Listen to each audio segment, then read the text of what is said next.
अऊज़ु बिल्लाहि अस्समीइल अलीम मिनश शैतानिर रजीम। बिस्मिल्लाहिर रहमानिर रहीम। अल्हम्दुलिल्लाहि रब्बिल आलमीन वस्सलातु वस्सलामु अला सय्यिदिना व शफीइना बिल क़ासिम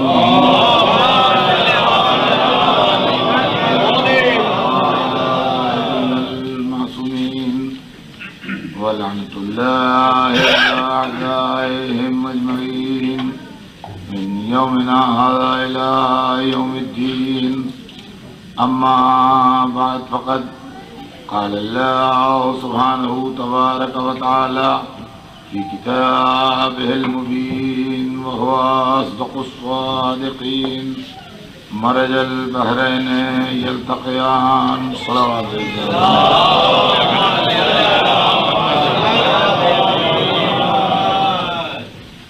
कुरान मजीद में सूरह रहमान में दो दरियाओं के मिलने का तज़किरा है और मुफस्सिरीन ने बहरैन की तफसीर में ये लिखा है कि बहरैन यानी दो दरियाओं से मुराद मौला अली और जनाब सैयदा है।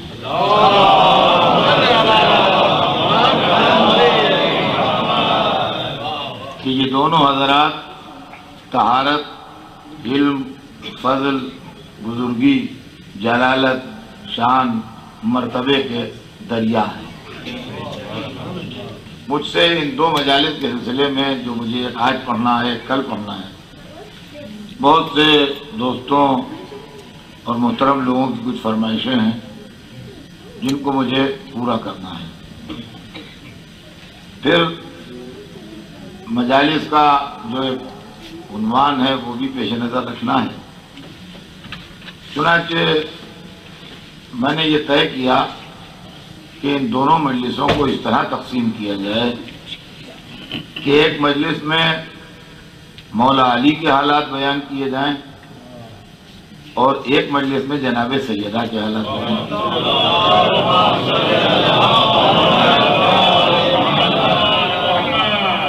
चुनांचे आज की मजलिस मौला अली के हालात पर होगी और कल की मजलिस जनाब मासूम आलम के हालात पर होगी।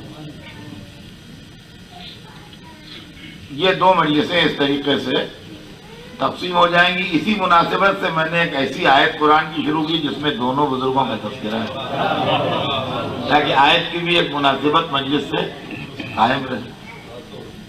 तो बिल्कुल बगैर तमहीद के, इसलिए कि वक्त तंग है,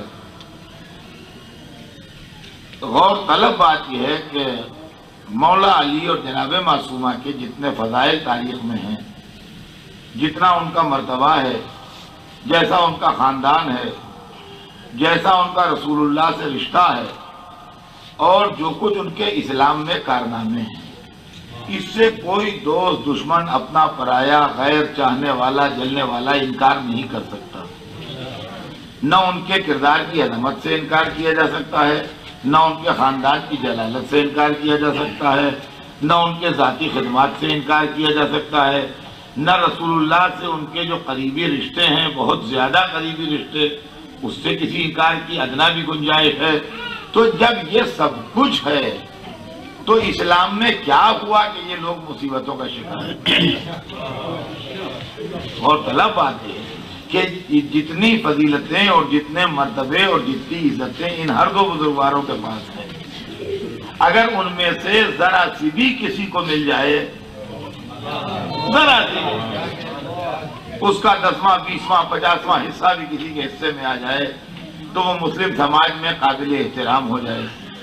और तारीख में हमको ये बताया भी कि जिनको जरा सा हिस्सा मिल गया तो काबिल एहतराम हो गए, जरा सा भी हिस्सा मिल गया उन चीजों में से, किसी चीज में से, तो वो काबिल एहतराम हो गए। लेकिन क्या वजह है कि जिनके पास सब कुछ मौजूद था उनकी जिंदगियां मुसीबतों ही का शिकार रही और गमों ही का शिकार रही और लोग उनके मुखालिफ ही रहे और उन पर जुल्म ही जुल्म करते रहे। तो अज़ीज़ान गिरामी, मुद्दतों ये चीज हमारे जहन में फिक्र का मौजू बनी थी कि क्या वजह है कि जो ऐसे अच्छे लोगों को दुनिया ने इस तरह सताया और ऐसे अल्लाह के प्यारे बंदों को इस तरह तकलीफें दी, जैसा तारीख बयान करती है। उन वाकयात से भी इनकार नहीं किया जा सकता जिनसे वो गुजरे हैं, और उनको भी झूठ नहीं कहा जा सकता, तारीख उसकी भी शाहिद है। तो राज क्या है इसके? बाज़ीरान गिरामी, आज मैं वो राज बयान करूंगा और कल उसका नतीजा सुनाऊंगा। आज की मजलिस जो मौला अली के हालात पर होगी वो राज है। वो कि क्या राज है जो लोग दुश्मन हो गए और कल वो दुश्मनियां आपकी खिदमत में पेश करूंगा। इधर दलील है।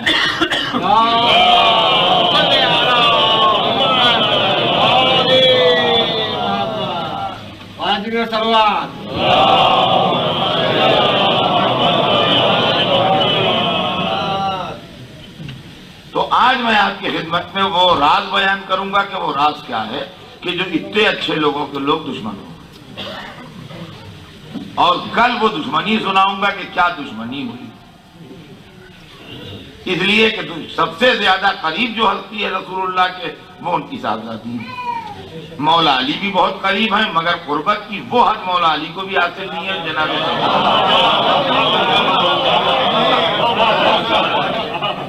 तो जनाब सैयदा के साथ उम्मत का क्या सुलूक है ये कल सुनाऊंगा जब उनके हालात में मजलिस पढ़ूंगा। आज तो मौला अली के हालात में मजलिस पढ़ूंगा और क्या वाकयात है इस्लाम की तारीख के ये आपको सुनाऊंगा। तो असल में अली जैसी शख्सियत से दुश्मनी कहां से शुरू हुई? देखिए, इसकी एक ही कहानी है। जो दुश्मनी की कहानी है वही दोस्ती की कहानी है, जो दोस्ती की कहानी है वही दुश्मनी की कहानी है। दो कहानियां नहीं है। हम अली अली क्यों करते हैं और लोग नाम अली से खार क्यों खाते हैं? दोनों का रीजन एक है, दो रीजन नहीं है। दोनों का रीजन एक है, रीजन दो नहीं है। तारीख के वाकयात एक हैं, उसका रद्द अमल दोहरा है। कहीं वो मोहब्बत की शक्ल में नुमाया हो रहा है और कहीं अदावत की शक्ल में नुमाया हो रहा है। अब चूंकि मेरी आदत ही पड़ गई है कि बच्चों को रोजमर्रा की मिसालें देख के सीधी सीधी बातों से समझाता हूँ, इसलिए ये बात अर्ज है कि इस शहर में गर्मी भी होती है जैसे आजकल हो रही है और सर्दी बहुत ज्यादा होती है। तो यहाँ कूलर भी चलते हैं और हीटर भी चलते हैं। घर को गर्म रखने का भी इंतजाम है और घर को ठंडा रखने का भी इंतजाम है। तो आप मुझे ये बताइए कि क्या आपने दो तरह का पावर ले रखा है? एक वो जो ठंडा करने के लिए इस्तेमाल होता हो और एक वो जो गर्म करने के लिए इस्तेमाल होता हो, या एक ही पावर से दोनों काम होते हैं?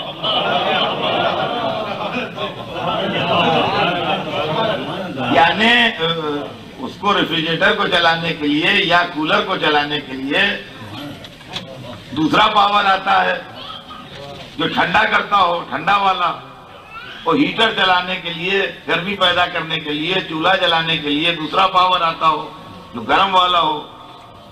उनका नहीं है तो एक ही, जैसी मशीन लगा दीजिएगा वैसा काम करेगा।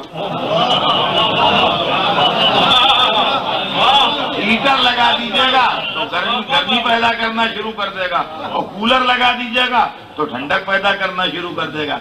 बाज़ीरान गिरामी, तारीख इस्लाम एक है। कहीं मोहब्बत अली का कूलर चल रहा है, कहीं अदावत अली का हीटर चल रहा है।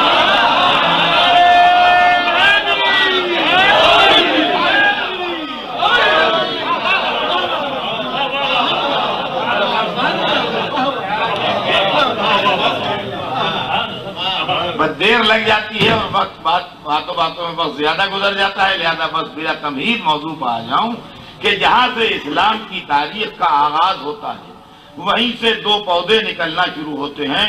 एक का नाम है मोहब्बत अली और एक का नाम है अदावत अली। आगाज तारीख इस्लाम वहां से होता है हमारे सामने पब्लिक की नजरों में, जहां से हुजूर दावत अशीरा में लोगों को बुला के अपने मसलक का ऐलान फरमाते हैं और लोगों से कहते हैं कि मैं तुम्हारी तरफ खैर दुनिया और आखिरत लेके आया हूँ, कौन है जो इस काम में मेरी मदद करे। दुश्मन ये चाहता है कि कोई जवाब न मिले ताकि इनकी आवाज सदा बसहरा हो जाए और लोग कहें कहा तो, मगर किसी ने पलट के जवाब तक न दिया। तो दुश्मन के दिल की तमन्ना यह है कि कोई जवाब न दे। दोस्त के दिल की तमन्ना ये है कि कम से कम एक आवाज तो आवाज पर आए, ताकि कहने को ये ना हो कि किसी ने जवाब न दिया। और तारीख बताती है कि एक आवाज बुलंद हुई कि आना या रसूल अल्लाह, अल्लाह के रसूल मैं हूं, मैं आपकी मदद करूंगा, मैं आपकी मदद करूंगा।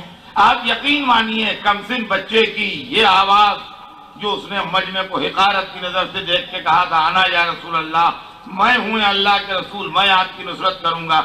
अहले ईमान के दिल में यहीं से मोहब्बत की बुनियाद रखी गई और दुश्मनान इस्लाम के दिल में यहीं से अदावत की बुनियाद रखी गई। चाहने वालों की थिंकिंग ये हुई कि था तो बच्चा मगर क्या प्यारी बात कह गया। चलने वालों ने कहा इन साहबजादे को क्या हो गया था जो खड़े हो गए थे मौका। रद्द अमल अलग अलग है, वाकया है। अबू लहब जैसा दुश्मन इस्लाम भी उस महफिल में मौजूद था और उस बच्चे ने आंखों में आंखें डाल के कहा कि गो मेरा सिन कम है, गो मेरी उम्र कम है और गो मेरा जिस्म कमजोर है, मगर मैं आपके दुश्मनों की आंखें फोड़ डालूंगा और उनके पेट चाक कर दूंगा। देखने में बचकाना तकरीर थी, जैसी बच्चे तकरीर करते हैं, मगर जब गौर किया तो मालूम हुआ सारी समझदारियां इस तकरीर पर निसार हो जाएं। पहले ही दिन बच्चे ने अपने सिन की बात कर ली ताकि बाद में कोई सिन की बात न उठाए। जिस नाराज को आना हो अभी आए।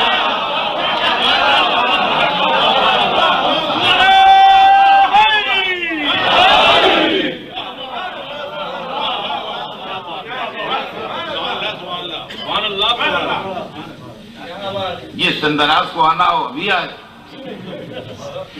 और दूसरी बात कि मेरा जिस्म कमजोर है, मगर मैं आपके दुश्मनों की आंखें फोड़ डालूंगा और उनके पेट चाक कर दूंगा। मैं कहूंगा या अली, बचकाना तकरीर है, अर्ज हो इजाजत हो तो अर्ज करूं कि इसमें कंट्राडिक्शन है बयान में। एक तरफ आप कह रहे हैं जिस्म कमजोर है, एक तरफ आप कह रहे हैं कि आंखें फोड़ डालूंगा और पेट चाक कर दूंगा। ये दोनों बातें साथ में मेल नहीं खाती। जब कमजोर हैं आप तो कैसे आंखें फोड़ डालेंगे हर एक की और कैसे पेट चाक कर देंगे हर एक के। अगर कोई तगड़ा मिल गया तो क्या कीजिएगा। एक से एक अरब में ताकतवर पड़े हैं, उनका अभी तुम्हारा फहम और फिक्र बहुत कमजोर है, तुम वही बात समझ नहीं सकते। तुम गौर करो इस बात को कि तहजीब क्या है। बड़े के सामने ताकत का मुजाहिरा बदतमीजी है।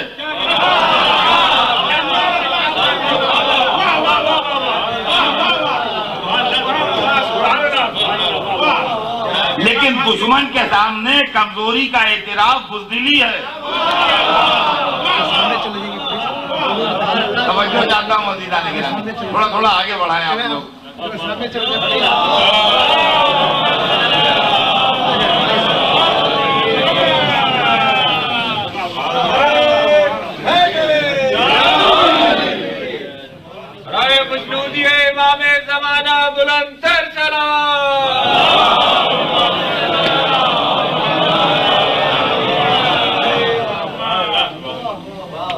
बलागत ज़बान हैदर कर्रार देखिएगा कि बड़े के सामने ताकत का इजहार बदतमीजी है।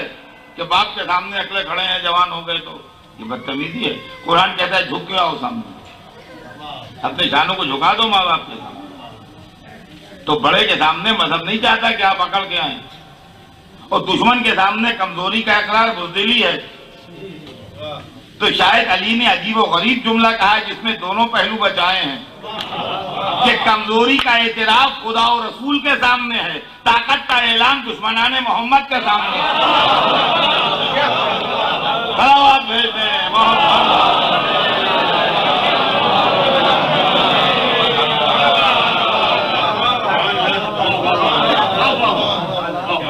वहां से दुश्मनी का आगाज हो गया।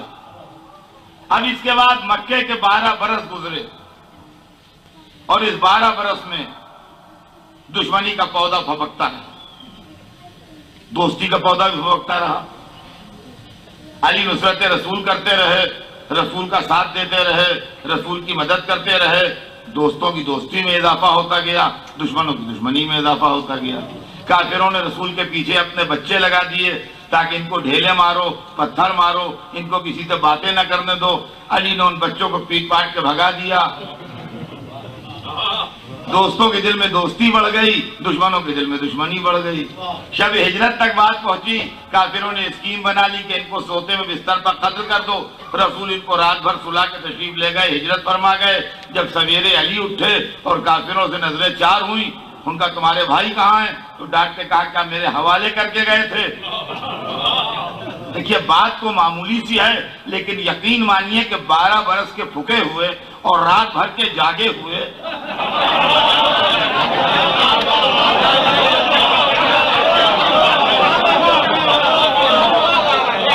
मोहब्बत करने वालों के दिल में मोहब्बत में इजाफा हुआ कि अपनी जान बेच के बिस्तर रसूल पर सोए, लिहाजा हमारे दिल में मोहब्बत का एक नया वरक़ खुला। अदावत करने वालों के दिल में अदावत में इजाफा हुआ कि इनकी वजह सारा खेल बिगड़ गया, न ये सोते न हमारी स्कीम फेल होती।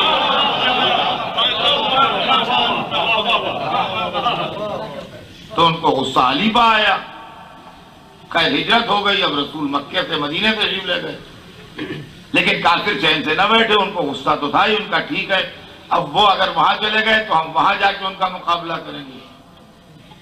चुनांचे काफिर 1000 का लश्कर लेके सन 2 हिजरी में आए हमला करने के लिए रसूलुल्लाह के ऊपर।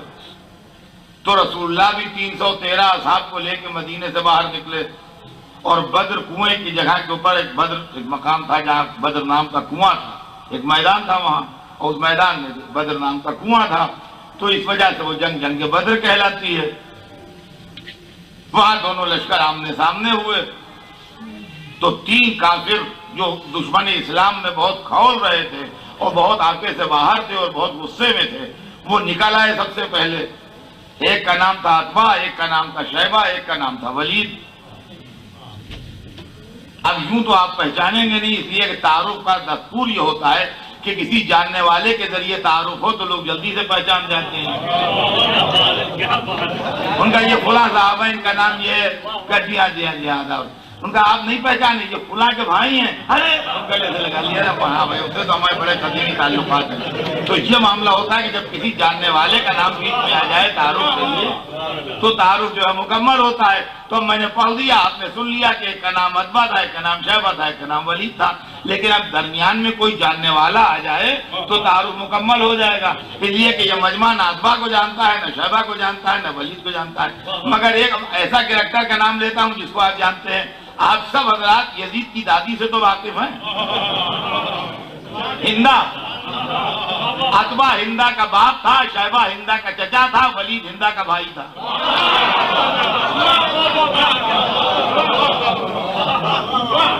आप देखिए सब पहचान गए, लेकिन हिंदा से ताल्लुकात कदीमी। तो अतबा उसका बाप, शैबा उसका चचा और वलीद उसका भाई, ये 3 आदमी निकले। उन्होंने इनके ललकारा हुजूर का नाम लेके। तो अंसार ने यानी मदीने वाले जो थे, जिन्होंने हुजूर को मेहमान किया था, उन्होंने बहुत माकूल बात कही। उन्होंने कहा हुजूर आप हमारे मेहमान हैं और जो आपके साथ मक्के से लोग आए हैं वो भी हमारे मेहमान हैं। हमारी गैरत ये गवारा नहीं करती कि हमारे मेहमान लड़ने जाए हम बैठ के तमाशा देखें, लिहाजा हम जाएंगे, आप तशरीफ रखिए। जब हम न रहें तो आपको इख्तियार है, वरना मेजबानी के दस्तूर के खिलाफ है कि मेहमान लड़े, मेजबान घर में बैठे।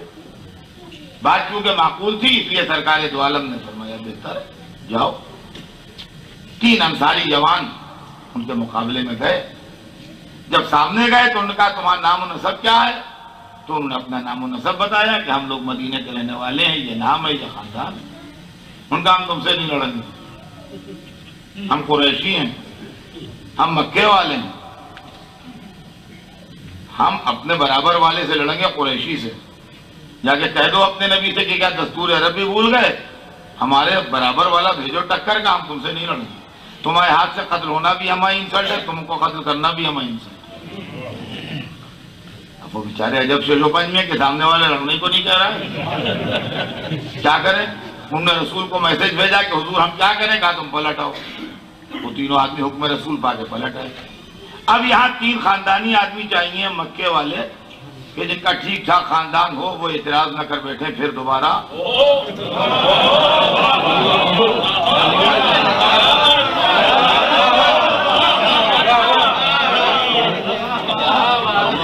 कह के उन्होंने वापस किया है कि हम खानदानी लोग हैं, मक्के वाले हैं, हम कुरैशी हैं, हमें हमारे जैसे चाहिए।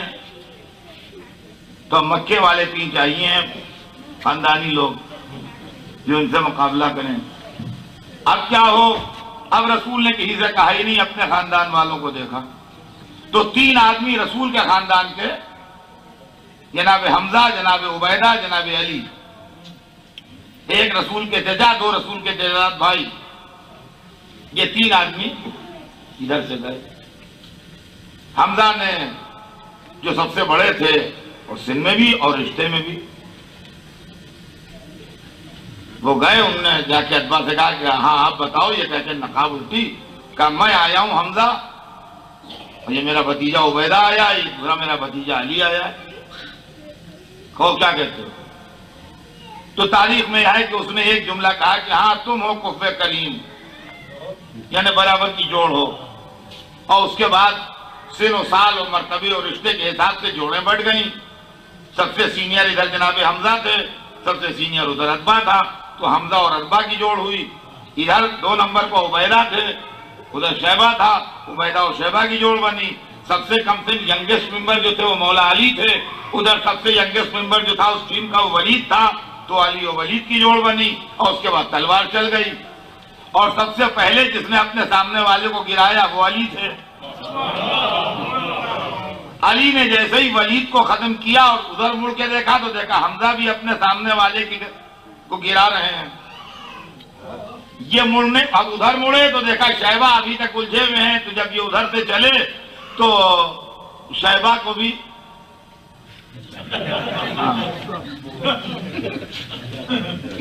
तारीख बताती है कि यह मंजर देख के अबू सुफियान का एक लड़का जवान हो गया था जिसका नाम था हंजला। हंजला इब्ने अबू सुफियान आ गया अपने नाना और मामू को देख के कि खा के जिल्लत पर पड़े हैं। उसने झपट के अली पर हमला किया। ये हमला करते लोगों ने देखा, उसके बाद ये देखा कि अली ने भी उसकी बेचैनी न देखते हुए उसको नाना मामू के पास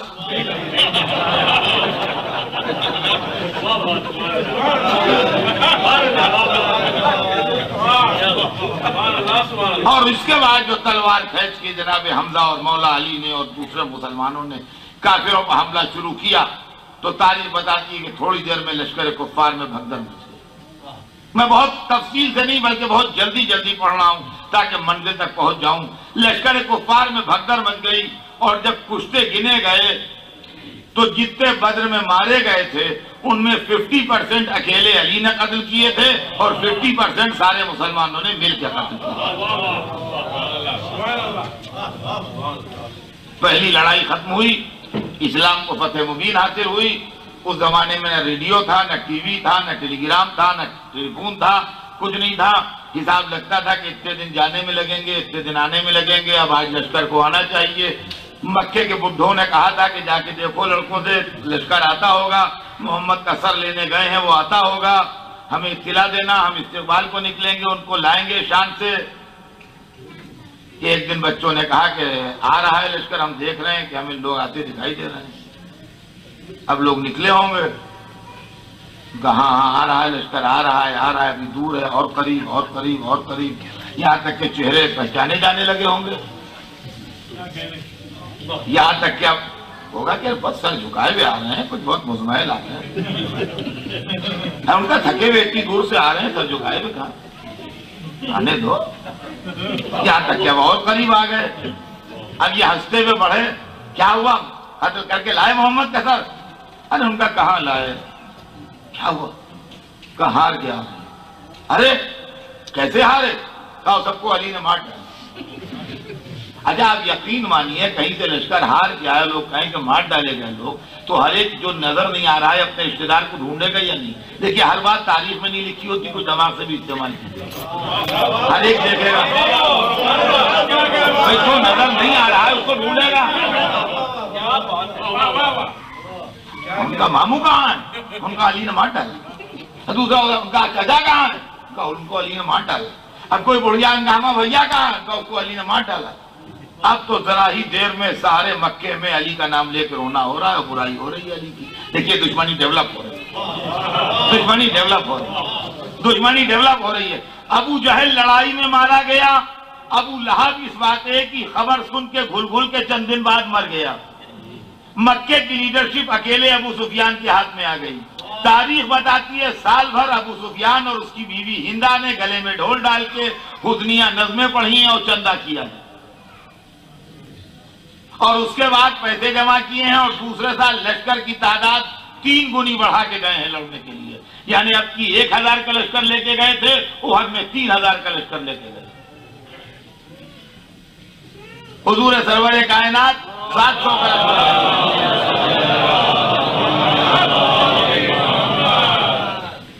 हुजूर सरवर कायनात 700 का लश्कर लेके निकले। उनका लश्कर 3000, इनका लश्कर 700। 700 में से 50 आदमियों को अपने लश्कर से आपने अलग करके एक दर्रे के ऊपर, एक केव के ऊपर मुकर्रर कर दिया जिसमें टनल थी, और उधर से दुश्मन के हमला करने का खतरा था कि हमारी लड़ाई में हार हो या जीत हो, तुम यहाँ के ऊपर खड़े रहना और उधर तीर बरसाते रहना ताकि दुश्मन उधर से हमला न कर दे। और ये भी क्लियर कर दिया कि माले गनीमत में तुम्हें पूरा हिस्सा मिलेगा। माले गनीमत में तुम्हें कम नहीं मिलेगा। और तारीख बताती है इस लड़ाई में कुरैश की औरतें भी आई। और तलब बात यह है कि अगर एक दफा किसी मौके पर औरतों को ले जाइए और वहां सूरत हाल बिगड़ जाए, तो जब दूसरी मर्तबा मर जाएंगे तो औरतों को मना करेंगे, तुम न जाओ, खुदा जाने वहां क्या हो। अगर बद्र में औरतें आई भी होती तो उहद में नहीं आना चाहिए था। बद्र में तारीख लिखती है औरतें नहीं थी, मगर तारीख लिखती है उहद में औरतें आई। तो ये भी गौर कीजिए कैसे आई और क्यों आई। जबकि बद्र में शिकस्त खा के पलटे हैं तो उहद में क्यों आई। मुसलमानों के खतरे का एहसास इनको हो चुका है बाकायदा, अब औरतों क्यों लाए। तारीख के बाद इसका कोई जवाब नहीं है, मुझे नहीं मालूम क्यों है, मगर मैं अपने दिमाग से सोचता हूं एक बात कि अक्सर और बेहतर ये होता है कि बेगम साहिबा को यकीन ही नहीं आता।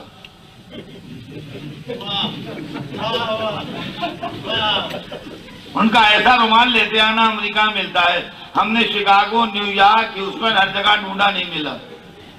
पूरा दिन सर्व किया, हर जगह नहीं मिला। जब वापस गए कहा 3 शहरों में ढूंढा है, अमेरिका के कहीं नहीं मिला। कहा तुमने ढूंढा ही ना होगा।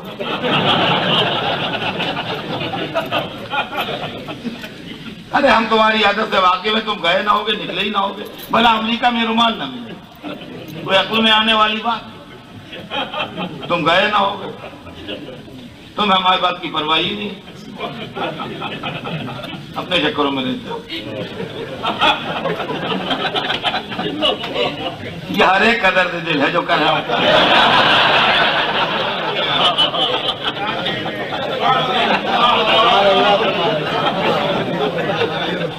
तो मैं ये समझता हूं कि जो औरतें आई, इसका चक्कर ये है कि अबू सुफियान ने जाके ये बात बताई होगी कि लड़ाई हम इसलिए हार गए कि सबको अली न मारे।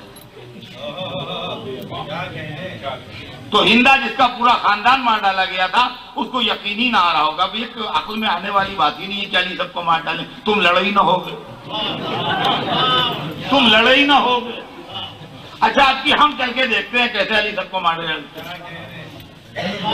और तारीख बताती है कि जब लश्कर इस्लाम सफारा हुआ तो तलवार चलने से पहले यजीद की दादी अपने साथ की गाने वाली औरतों को लिए वे गाती बजाती दोनों लश्करों के दरमियान से गुजरी। गाती बजाती अपने दोनों लश्करों के दरमियान से हिंदा गुजरी, जिसके गले में ढोल पड़ा हुआ था, आगे आगे गाती भी जा रही थी, और उसके पीछे उसके खानदान की औरतें और उसकी चाहने वाली औरतें सब गाती बजाती उसकी आवाज में आवाज मिलाती भी जा रही थी। जो गीत इस कदर मुहम्मल है कि मैं मिंबर से सुना नहीं सकता। अगर आपको उसके बोल सुनना है तो हुसैनिया से बाहर कहीं मिलिएगा तो सुना दो।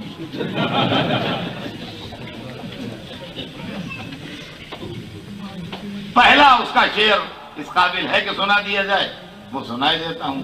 वो ढोल बजा रही थी और गा रही थी कि नहनो बनाते तारिक नमशी अला नमारे, हम सितारे सहारी की बेटियां हैं, हम मखमल के फर्शों पर चलने वालियां हैं। इसके आगे के बोल नहीं सुना सकता। वो कह रही थी हम सितारे सहारी की बेटियां हैं और हम मखमल के फर्शों पर चलने वालियां हैं। मैं कहूंगा तुम्हारा नसीब ही फूटा हुआ है, बनी भी तो सितारा सहारी की बेटी जिसके नसीब में डूबना है।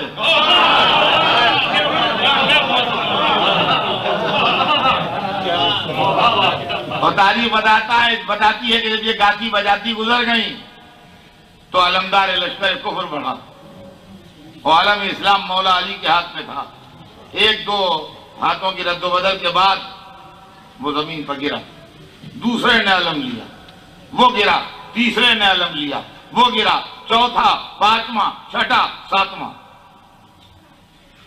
7 मैयतें लाइन से पड़ी और 8वां आलम पड़ा है। कोई उठाने वाला नहीं है, इसलिए उठाने का मतलब है मौत।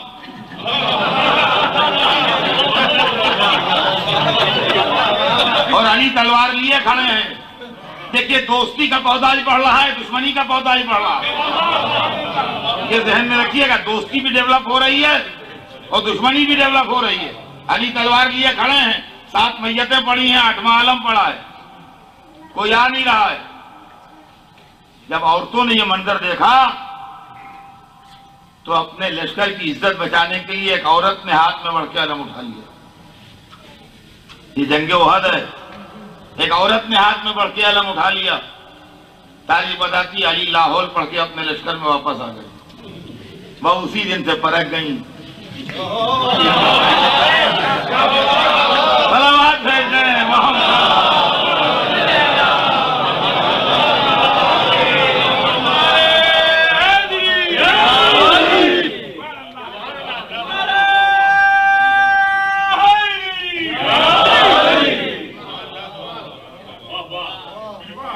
और अब जो दोनों लश्कर मिल के लड़े तो जरा देर में लश्कर कुफ्फार में शिकस्त हो।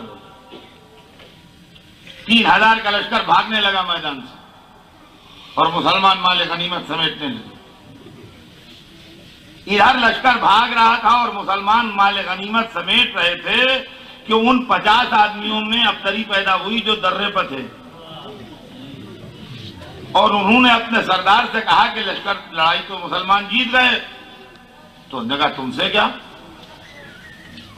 कहा क्यों, हमसे क्यों नहीं, वहां रखा क्या है, वो भाग रहे हैं। तो उनका तुम्हें रसूल का कौल याद नहीं? उनका अरे वो तो ठीक है, मगर ये कि अब यहां सब माले गनीमत तो लुटा जा रहा है। तो उन्होंने कहा कि भाई माले गनीमत में तो रसूल ने कहा हिस्सा मिलेगा। तो उन्होंने कहा हिस्सा उसी में मिलेगा ना जो उन तक पहुंचेगा। हिस्सा उसी में मिलेगा जो उन तक पहुंचेगा।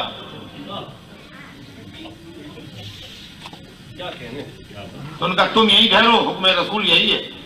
उनका तुम ठहरो, हम जाते हैं। तारीख बताती है 50 आदमियों में 48 चले गए, 2 आदमी रह गए और एक सरदार। 50 आदमी और एक सरदार खड़ा किया था रसूलुल्लाह ने, तो एक सरदार बाकी रह गया और 2 आदमी, सिर्फ 2, जिन्होंने कहा कि रसूल ने कहा है हम नहीं जाएंगे। 3 आदमी रह गए दर्रे पर 51 के बदले और 48 आदमी चले गए। अंजाम कार ये हुआ कि दुश्मन ने इस कमजोरी को भाप लिया, भागते भागते भाप लिया कि वहां से पहरा हट गया। पलट के उसी दर्रे से काफिरों ने हमला कर दिया। 3 आदमी कहां तक लौटे, हर एक हैदर कर्रार नहीं था। 3 आदमी 2000 के लश्कर का मुकाबला कहां तक करते? उन तीनों की लाशों पर से लश्कर गुजरा है। सलाम हो उस सरदार पर और उन 2 सिपाहियों पर जिन्होंने सिपाही के नाम की इज्जत रख ली और रसूल के हुक्म की इताअत की, मरते मरते यहां तक के जामे शहादत नोश किया उनकी। लेकिन अजीज़ान गिरामी, बिल्कुल 1 मिनट में एक जुमला कह के आगे बढ़ जाऊंगा और वो ये है कि ये बात और तलब है कि ये 50 आदमी जो खड़े किए गए थे ये मक्के मदीने ही के थे, कहीं बाहर से नहीं गए थे। गौर तलब बात यह है कि आज दुनिया हमसे कहती है कि अगर रसूल ने साफ साफ अली के लिए कह दिया होता तो क्या मुसलमान ऐसा गया गुजरा था कि उसके बाद भी ना मानता? रसूल ने 50 आदमियों से साफ साफ कहा तो था कि यहाँ खड़े रहना।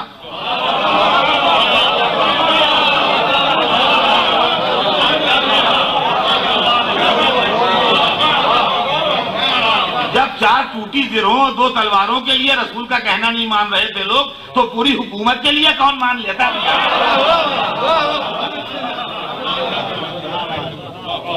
और अब एकदम से लड़ाई की बनी हुई शक्ल बिगड़ गई, इसलिए कि मुसलमान थे कुल 700 और वो थे 3000।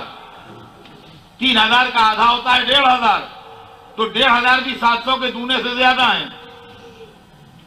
700 के दूने होते हैं 1400 और ये दोनों तरफ 1500 थे। तो मुसलमान चक्की के 2 पार्टों में आ गया। पीछे से दुश्मन ने हमला किया, सामने दुश्मन ने हमला किया। और ये अकब से जिनने हमला किया है, ये बाद में इस्लाम की बड़ी मशहूर शख्सियत बने, हजरत सैफुल्लाह खालिद इब्न वलीद, जिन्होंने हमला किया था लश्कर इस्लाम पर। हाँ, ये वाज़ेह है कि खिदमत में ये भी खिदमत फरामोश न की जाए।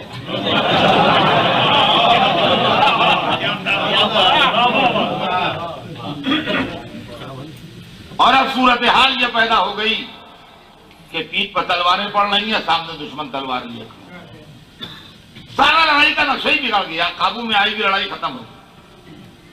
और उस वक्त कुछ दिलेर मुसलमान जैसे जनाब हमजा, जनाब अबू दज्जान अंसारी, जो तलवार चलाते चलाते जामे शहादत नोश करके दुनिया से रुखसत हुए।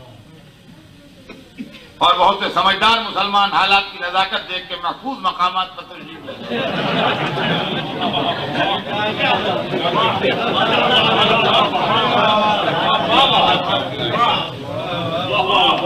और अब सरवर कायनात की शान काबिल दीद है। रसूल जहां खड़े थे वहीं खड़े हैं, हुजूर जहां खड़े थे वहीं खड़े हैं। और न चेहरे पर जर्दी है, न रुख पर इस्तिराब है, न माथे पर पसीना है, न दिल में धड़कन है, न पैरों में राशा है, न हाथों में कपकपाहट है, न कल्ब में इस्तिराब है। उसी शान और शौकत से रसूल खड़े हैं। रिसालत पैर पकड़े है जो मैदान से हटने नहीं देती, रहमत हाथ पकड़े है जो तलवार चलाने नहीं देती। कदम लंगरे हिदायत बने हुए, हाथ बाज़बाने रहमत बने हुए। दुनिया कहती है अली को पढ़ते हो, रसूल को नहीं पढ़ते। इतनी देर ठहरो मैदान में तो रसूल को देखो।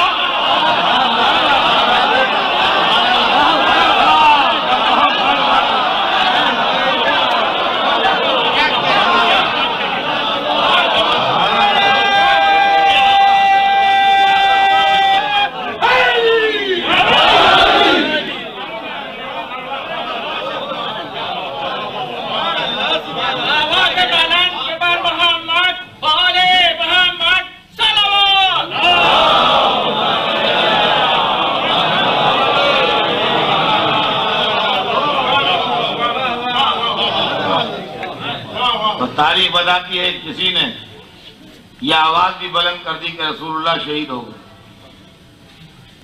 लोग कहते हैं शैतान ने बुलंद की थी, उसने की होगी, हमने नहीं। लोग कहते हैं यह आवाज बुलंद तो हुई थी मगर ये किसी मुसलमान ने नहीं बुलंद की थी, शैतान ने बुलंद की, शैतान ने बुलंद की होगी। लेकिन सहाबा ये समझे कि मलाइका की आवाज। तो अब ऐसे सहाबा से भी होशियार रहना चाहिए जो शैतान और मलक की आवाज में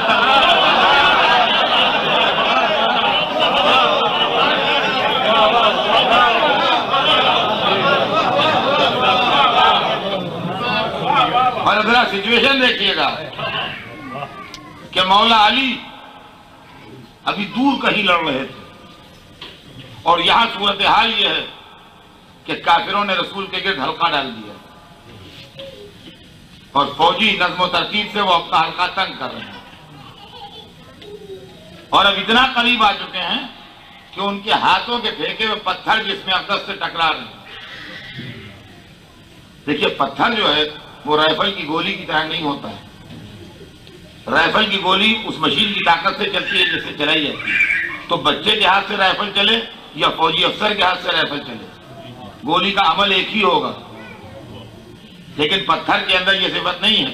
बच्चा किसी को पत्थर मारे तो उसके अंदर दूसरा असर होगा और ताकतवर किसी को पत्थर मारे तो उसके अंदर दूसरा असर होगा। इसलिए पत्थर हाथ की ताकत से चलता है। दूर से फेंका हुआ पत्थर नुकसान कम पहुंचाएगा, करीब से फेंका हुआ पत्थर ज्यादा नुकसान पहुंचाएगा। इसलिए कि पत्थर हवा में जितनी रास्ता तय करता जाएगा उतना अपनी ताकत को घटाता जाएगा। तो तो सामने की बात है। तो पत्थर इतनी ताकत से पड़ रहे हैं जिसमें रसूल पर कि एक पत्थर रुखसार अक़दस पर पड़ा, चेहरे पर जो लोहे की जाली थी, नकाब जो कहलाती है, वो टूटी और उसकी कड़ी रुखसार के अंदर उतर गई। दूसरा पत्थर दहाने अक़दस पर पड़ा, होंठ जख्मी हुए और दंदान मुबारक शहीद हुए। अब काफिर जो है वो रसूलुल्लाह से चंद फीट के फासले पर हैं और पोजीशन यह है कि उनके हाथों में सीधे नेज़े हैं। स्कीम यह है कि हर तरफ के नेज़े जिसमें रसूल को छेद दे, इधर के नेज़े उधर, उधर के नेज़े इधर, उधर के नेज़े इधर निकल जाएं। ये लम्हा है और रसूल उसी इत्मीनान से खड़े हैं जैसे कोई बात ही नहीं है।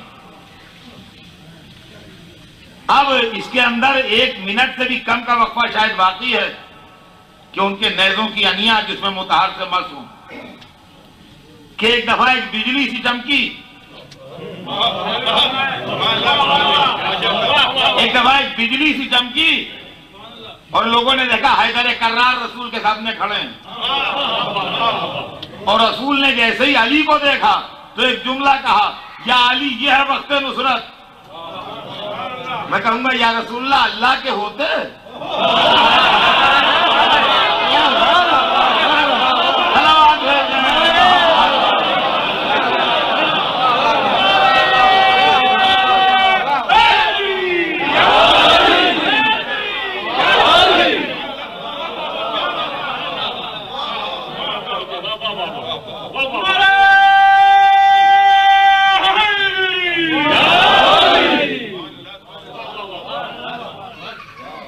और तारीख अरब की यादगार लड़ाई लड़ी उस वक्त मौला अली ने। तारीख बताती है कि हाथ में तलवार को लेके और अपने रहवार को रसूल के गिर्द चक्कर देने शुरू किया। उसको फारसी में उसके लिए एक लफ्ज है कावे पर लगाना, कावे का लफ्ज है फारसी में, यानी घोड़े को मैदान में गोल चक्कर देना। तो रसूल को बीच में लिया और घोड़े को गोल चक्कर दिया तलवार को हाथ में लेके। तो जो लोग सामने खड़े थे उनके सर लुढ़कते हुए रसूल के कदमों पर आए। एक चक्कर पूरा हुआ, दूसरा चक्कर, सर्किल और बड़ा हुआ, तीसरा चक्कर, सर्किल और बड़ा हुआ, चौथा चक्कर, सर्किल और बड़ा हुआ, सर गिरते जा रहे हैं। देखिए इसका नाम है तवाफ़े काबा।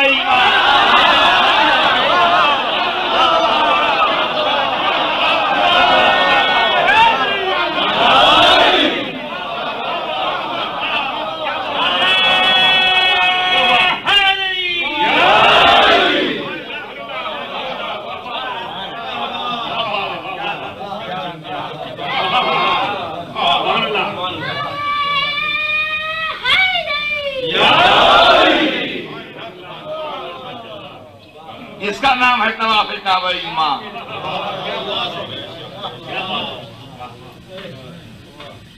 जरा देर में दुश्मन ने महसूस किया कि घेरा डाले रहने में हमें नुकसान। बौखला के दुश्मन एक तरफ आ गया। अली यही चाहते थे कि चारों तरफ का खतरा सिमट के एक तरफ आ जाए तो मुकाबले में आसानी होगी। जो अली चाहते थे वो हो गया। बौखला के दुश्मन एक तरफ आ गया, उसने अपनी ताकत एक तरफ यज्ञा की और अब लड़ाई की शक्ल बदल गई। अब यह है कि इधर रसूल हैं, उधर लश्कर कुफार है, बीच में अली हैं। 3000 का प्रेशर एक पर है, एक का दबाव 3000 पर है। 3000 चाहते हैं एक को गिरा के उन तक पहुंच जाए, एक चाहता है 3000 को बहुत पीछे ढकेल दे। इस कश्मकश में अली के बाजू का तो कुछ नहीं बिगड़ा, मगर तलवार थी देसी।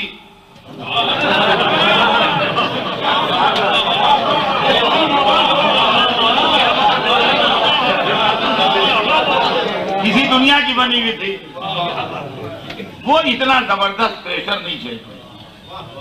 किसी कासा सर को काटने में, किसी की पसलियों से निकलने में, कहीं ना कहीं पर उलझ के वो टूट गए।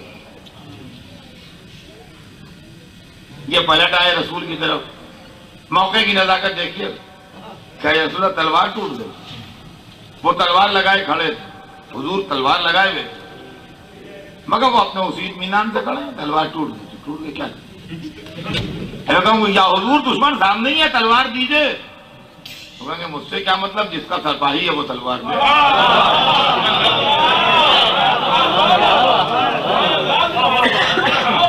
और एकाएकी एक आवाज सुनाई दी, जैसे तो कह रहा है ला फतह इल्ला अली, ला सैफ इल्ला जुल्फकार। जिब्राइल तलवार लिए हुए नाजिल हुए। मैं कहूंगा जिब्राइल तुम्हें कसम है उसकी जिसने तुम्हें खल्क किया है। किताबें लेके तो कई पैगंबरों के पास आए हो, किसी के लिए तलवार भी आज तक लाए?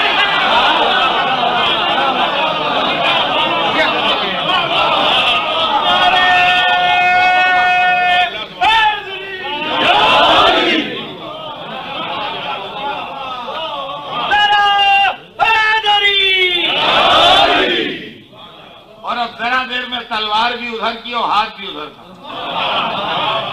अब जो जरा हाथ तेज किया तो हर एक को अपने सर पर तलवार दिखाई दी और उन्होंने भागना शुरू किया और अपने पैरों की चाप से डरते हुए, इसलिए कि अली दुश्मन का पीछा नहीं करते थे, यह भी अली का एक उसूल। वो अपने पैरों की चाप से डर रहे थे कि अली पीछे तो नहीं आ रहे हैं।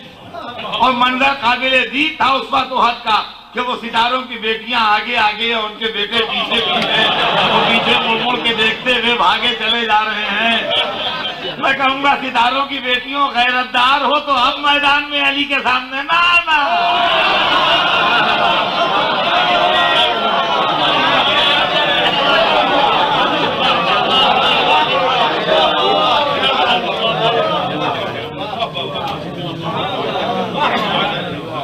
आपके दिल में दोस्ती का नक्श गहरा हुआ, मैं जानता हूं, लेकिन जो मक्के से लड़ने आए थे इंतकाम लेने, उनके दिलों में दुश्मनी का नक्श गहरा हुआ।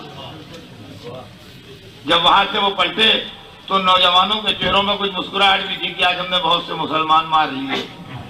तो जो पुराने थे और तजुर्बेकार थे उन्होंने कहा कुछ नहीं, ये लड़ाई भी बेकार गई। कहा हमने मुसलमान तो बहुत मारे। उनका क्या हमारे, जो मुसलमान बनाते हैं वो तो जिंदा हैं।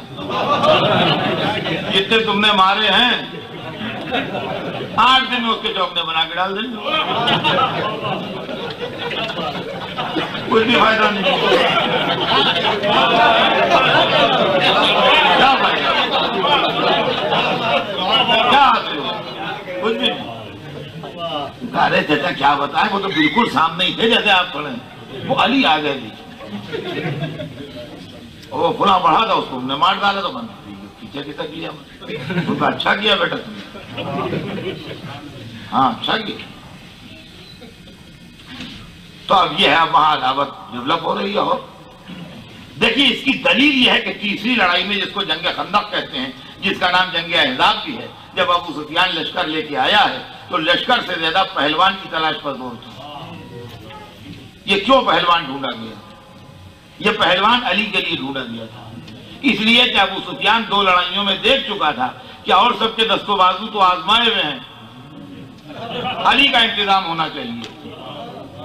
तो अब अम्र इब्न अब्द जो लाया गया है, ये पूरी कुफ्र की तमन्नाओं का निचोड़ था। पूरी आरज़ुएं, पूरी उम्मीदें, पूरी हजरतें उसी पर होंगी कि ये अली को मार लेगा, बाकी सब काम हम कर लेंगे। ये 1000 आदमियों के बराबर है, नामी गिरामी है अरब का और जबरदस्त है, इससे और काम नहीं लेना है भाई। इसका इतना काम है कि ये अली को मार ले, बाकी जितना इंतजाम है वो फिर हम सब देख लेंगे, फिर कोई परेशानी नहीं, फिर सब हमारे हवाले। वहां हुजूर ने खंदक खुदवा दी, वो खंदक तो उधर टहलता था। एक जगह से खंदक जरा कम खुदी थी, चौड़ी कम थी। तो मैं कहूंगा या हुजूर आपकी निगरानी में खुदी और कम चौड़ी इंजीनियरिंग का नक्श कैसे रह गया? हुजूर की निगरानी में खुदी, ये तो तारीख लिखती है कि हुजूर खुद खंदक की खोदने में शामिल थे। और फिर तारीख ये भी लिखती है कि एक जगह जरा कम चौड़ी थी, वहीं से वो आ गया। तो या रसूलल्लाह, ये तो इंजीनियरिंग का नक्श है कि दुश्मन आ जाए। अब कम चौड़ी क्यों रह गई? वो जगह क्यों नहीं चेक की गई कि यहाँ पर कम चौड़ी है, दुश्मन आ सकता है? मुमकिन है जवाब दे कि हमने जान के कम चौड़ी रखवाई थी ताकि शिकार के आने का रास्ता तो रहे। वहीं से आ गया। आने का मुझे उसके अफसोस नहीं, अफसोस इसका है कि अगर 2-3 मुसलमान रसूल के खेमे तक रास्ते में शहीद हो जाते उसको रोकने में तो कोई बात नहीं थी, लेकिन कहने को होता कि उन्होंने रोका।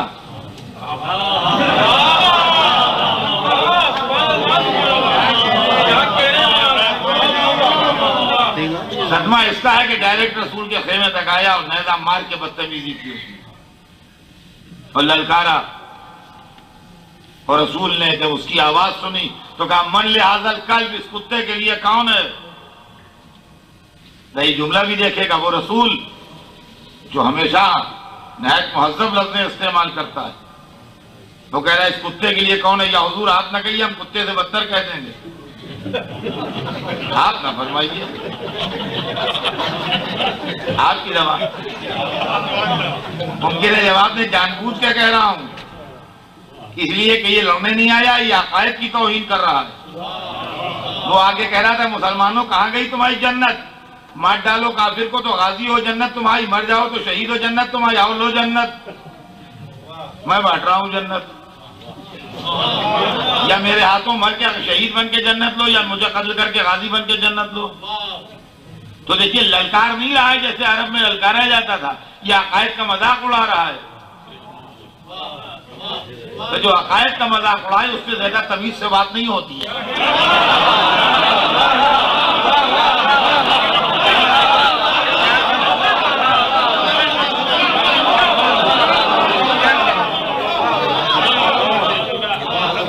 मन लिहाजा कर, इस कुत्ते के लिए कौन है? अली ने कहा ना या रसूलुल्लाह मैं हूं। सुभान अल्लाह सुभान अल्लाह, मैं तो अल्लाह की कुदरत को कहूंगा कि कल जो कुत्ते के सामने न जा सके आज शेर खुदा के सामने।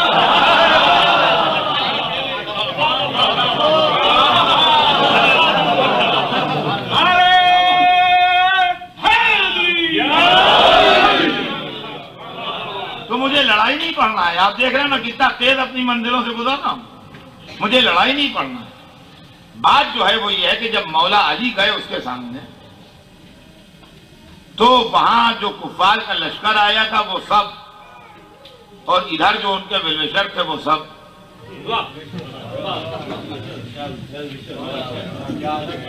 हर एक की तमन्ना ये होगी कि अमर अली को मार ले,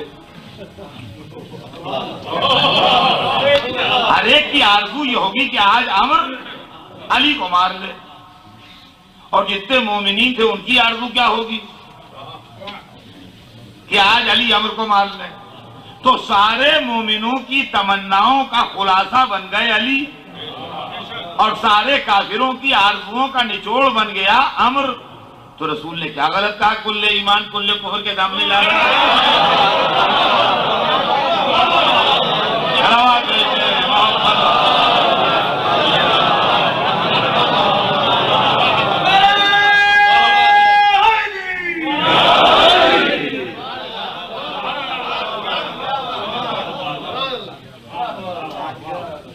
और वहां थोड़ी देर लड़ाई होती रही और उसके बाद मौला ने उसको ज्यादा मौके दिए। लोग कहते हैं 70 ज़र्ब की रद्दोबदल हुई, तो 70 ज़र्ब की रद्दोबदल का मतलब ये नहीं है कि 70 बार उसने किए 70 मौला ने किए।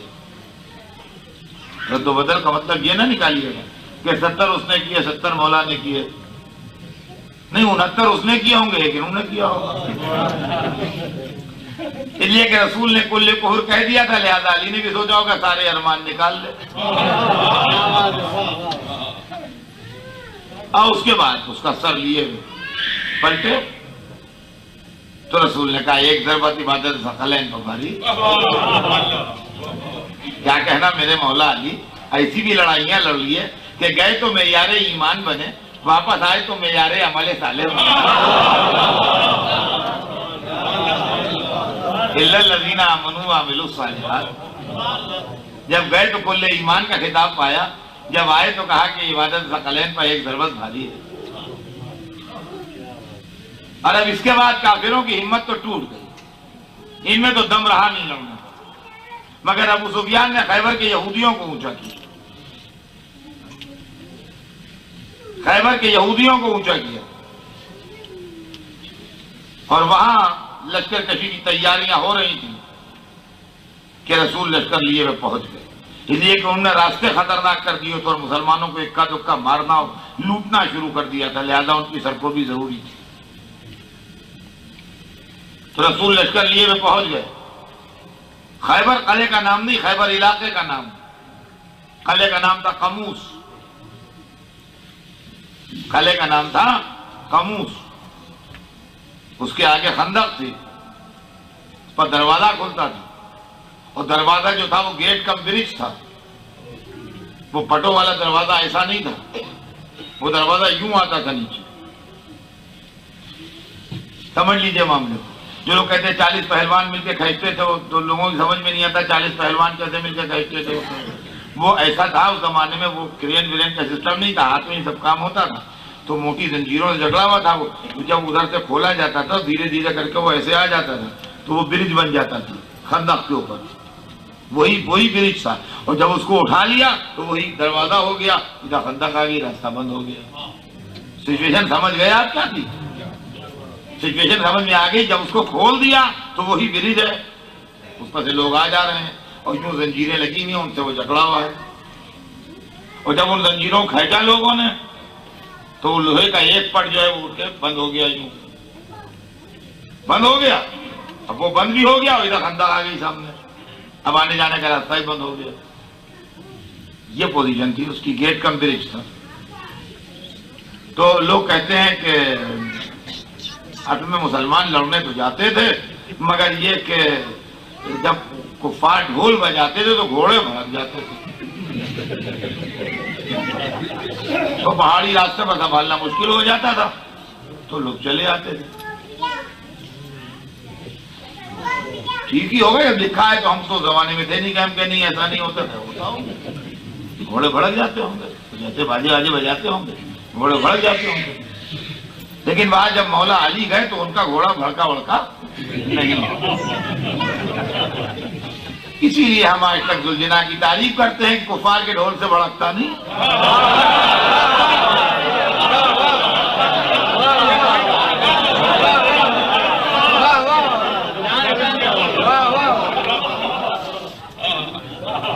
वाकई आपको मालूम है कि जब कामयाबी नहीं हुई तो हुजूर ने फरमाया कल मैं ऐसे को आलम दूंगा जो करार हो गए फरार हो। और एक बात मैं आपकी खिदमत में अर्ज कर दूंगा, और बात तमाम हो रही है, मेरा वक्त तमाम हो रहा है, लेकिन ये कि एक बात ध्यान में रखिएगा कि तमाम लड़ाइयों में मजहब की पॉलिसी है कि कोई गैर मामूली ताकत का मुजाहरा नहीं होता। ताकत बशरी से लड़ी जाती है। सिर्फ एक जंग खैबर ही अकेली ऐसी है जिसमें कुछ मौजूदात की झलकियां हैं। तन्हा यही एक लड़ाई है पूरे इस्लाम जिसमें कुछ झलकियां हैं ऐसी जो गैर मामूली मामला है। इसलिए कि सवेरे जब रसूल नमाज से फारिग हुए, वो वाकयात सब तफसीली किताबों में हैं, तो कहा आए ना अली, इसलिए कि अल्लाह की तरफ से मैसेज आया था। रसूल ने यूं नहीं कहा कि आए ना अली, हदीस कुदसी अल्लाह की तरफ से पैगाम आया, नादे अलीयन, अली को पुकारो। नादे अलीयन मजहर अजायब व मजहर अजायब है, उनसे अजीब व गरीब बातें जाहिर होती हैं। ये अली की सिफत बयान हुई अल्लाह की तरफ से कि अली कैसे हैं, वो मजहर अजायब है, यानी उनसे अजीब व गरीब बातें जाहिर होती हैं। तजीद हो अल्लाह का फिर नवायब, तुम उन सख्तियों में उनको अपना मददगार पाओगे, तुम सख्तियों में उनको अपना मददगार पाओगे। तो लोग नादे अली किरापर नाउन समझते हैं, नादे अली किरापर नाउन नहीं। आज दुआ के तरीके से हम लोग उसको पढ़ते हैं, कहते नादे अली पढ़ो, या मैंने नादे अली पढ़ ली, या नादे अली लिखी भी है। ये नादे अली, तो नादे अली का एक मुरक्कब लफ्ज बन गया है जो एक किरापर नाउन की शक्ल में इस्तेमाल होता है। नादे अली कोई किरापर नाउन नहीं है, नादे अमर का सीगा है, आर्डर है, हुक्म है। नादे माने निदा दो, निदा दो माने पुकारो। नादे अली का मतलब है अली को पुकारो। नादे अली कोई किरापर नाम नहीं है, जैसे दुआए कुमैल, दुआए मशलूल, इस तरीका कोई नाम नादे अली नहीं है। नादे अली का तर्जुमा अगर आप किसी अरबीदा से कराएं तो नादे माने निदा दो, पुकारो। नादे अलियन माने अली को पुकारो। अच्छा, गुफ्तगू के चंद टोन होते हैं। एक मैं आपसे बात इस तरह करूं कि बराबर वाला न सुने, चुपके चुपके बात करना, इसको कहते हैं विस्परिंग जो होती है कि दूसरा न सुने। एक नॉर्मल आवाज होती है कि मैं आपसे वाकया बयान कर रहा हूं, मगर पहलू में जो साहब बैठे हैं वो भी सुन रहे हैं। हालांकि मैं उनको सुनाने के लिए नहीं कह रहा हूं, मगर ये कि आवाज इतनी है कि वो भी सुन रहे हैं। और एक होता है पुकारना। पुकारना चुपके से नहीं होता, पुकारना वहां पर कहा जाता है जहां आवाज दूर तक जाए। ए भाई साहब, दूर तक जब आवाज जाए वहां तक, जो 10-12 गज 15-20 गज के फासले पर खड़ा है तो कह रहे हैं वो उनको पुकार रहे हैं, उनका देखिए साहब आपको पुकार रहे हैं। तो चुपके से नहीं पुकारे जाते, जोर से आवाज। तो अल्लाह रसूल से कह रहा है नादे अली, अली को पुकारो।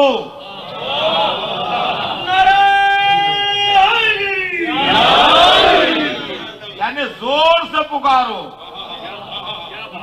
या अल्लाह रसूल से पुकारवा रहा है, अली को ऑर्डर कर दे कि रसूल के पास जाओ।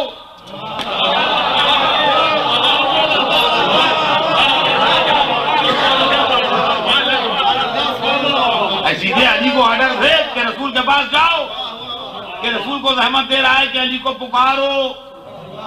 कहीं जान के पुकारवा रहा हूं ताकि रिकॉर्ड हो जाए, ताकि बाद में अगर कोई पुकारे तो सुन्नत हो, बिदअत ना हो।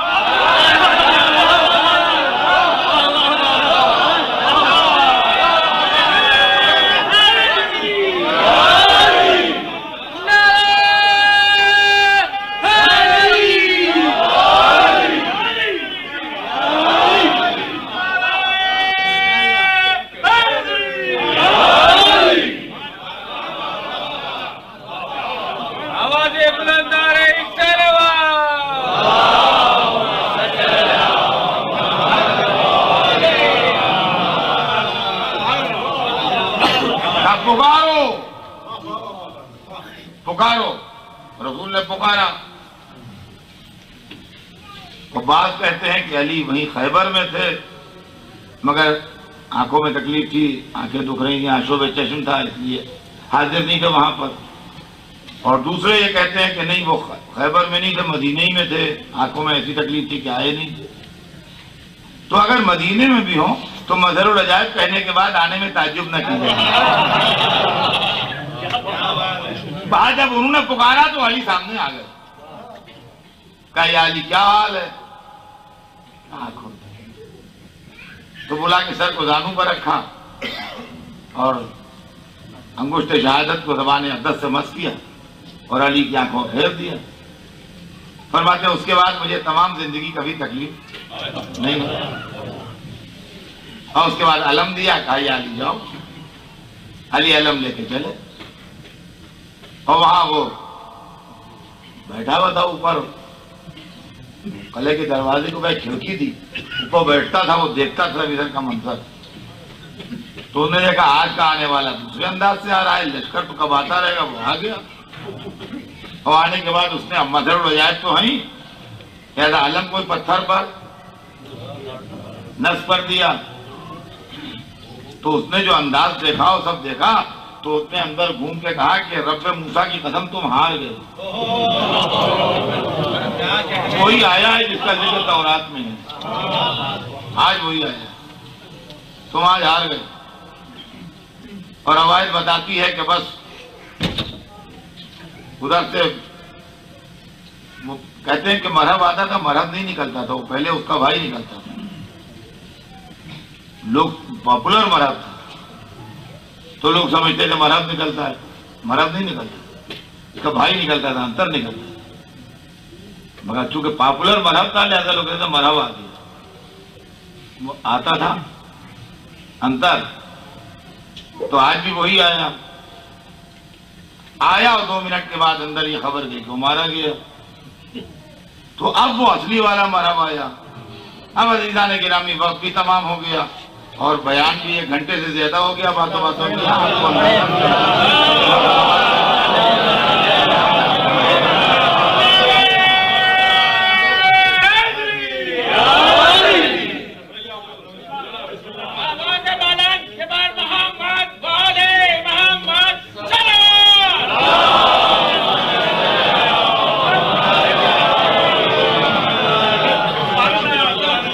कलाम की दो सिफतें बयान की जाती हैं। एक फन यह है बयान का और शायरी का भी और नज़र का भी कि मुख्तसर बात को डिटेल में बयान करे आदमी, घंटों में बयान करे, और एक चीज ये भी है कि तफसीली बात को मुख्तसर बयान कर दे।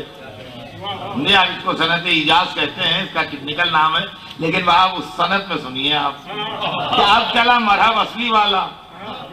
तो तारीफ बताती है दो होत पहने उसने, जो सर्व पहनते हैं लोग, और दो ज़ेरें पहनी, और दो नैज़े लिए, और दो तलवारें ली, और दो तरकश लिए, और दो कमाने ली, हर चीज डबल। वो अली के सामने आया। अच्छा, आने से पहले लड़ा नहीं, पहले नाम लड़ा। जी वो गरीब बात है, हाथ पैरों की लड़ाई से पहले नाम लड़ा। उसने कहा आंके कि सारा खैबर जानता है कि मैं मरहब हूं। नाम लिया उसने, पहले अपने नाम से डरा। बस जैसे ही उसने कहा कि सारा खैबर जानता है कि मरहब हूं, उसने कहा मैं हूं जिसकी मां ने उसका नाम हैदर रखा है।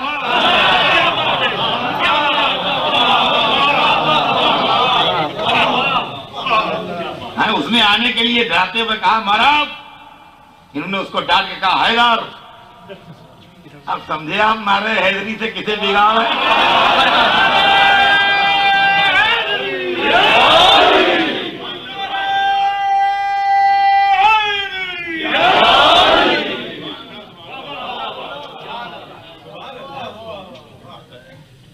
तो दो ज़ेरें, दो खोत, दो तलवारें, दो नैज़े, दो तीर, दो कमाने, दो तरकश, सब कुछ दो।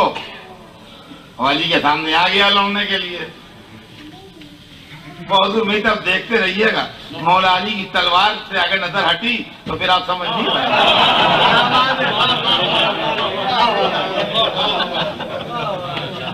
और जैसे ही अली के सामने आया, वैसे ही अली ने भी ये सोचा कि ये तो बड़ी गलत बात है कि सब कुछ दो दो मरहब। एक इमाम आदिल था, एक मरहब के दो।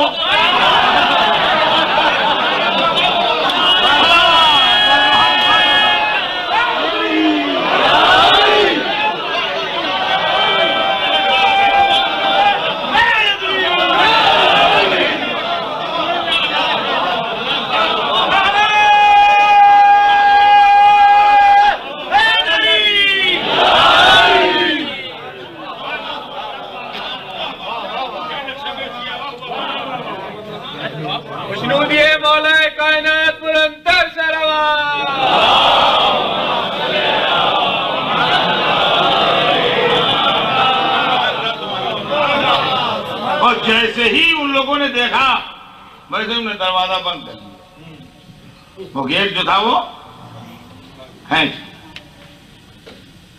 वहीं पे शेर खुदा ने अजब शान दिखाई। और इसको अपनों ने नहीं, गैरों ने भी लिखा है, और हर सदी के राइटर ने लिखा है। हर सदी के राइटर ने लिखा है, इस सदी वालों ने भी लिखा है। अली नदवी ने भी जो लिखी है किताब, उसमें भी लिखा है कि हम हैरत की बात नहीं, हम तसर्रुफात औलिया के कायल हैं। चलो किसी मंजिल पर वली तो मानना।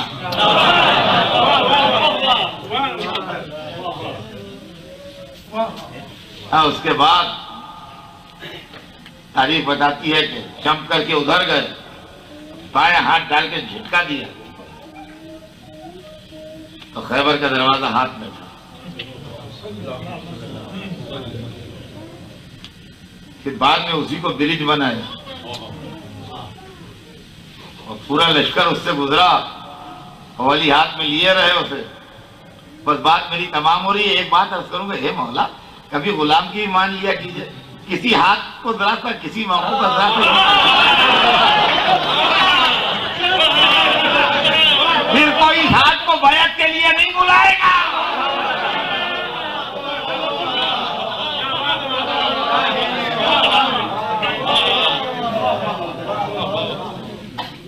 ये आपके दिल में इन तमाम वाकयात के नतीजे में मोहब्बत का दरख्त जवान हो गया, लेकिन बहुतों के दिल में अदावत का दरख्त जो था वो जवान हो गया। ये मक्के वाले थे जो अली के हाथ से तलवार की मार खा रहे थे, यहूदी थे जो अली के हाथ से तलवार की मार खा रहे, जो मदीने में फर्जंदाने तौहीद बैठे थे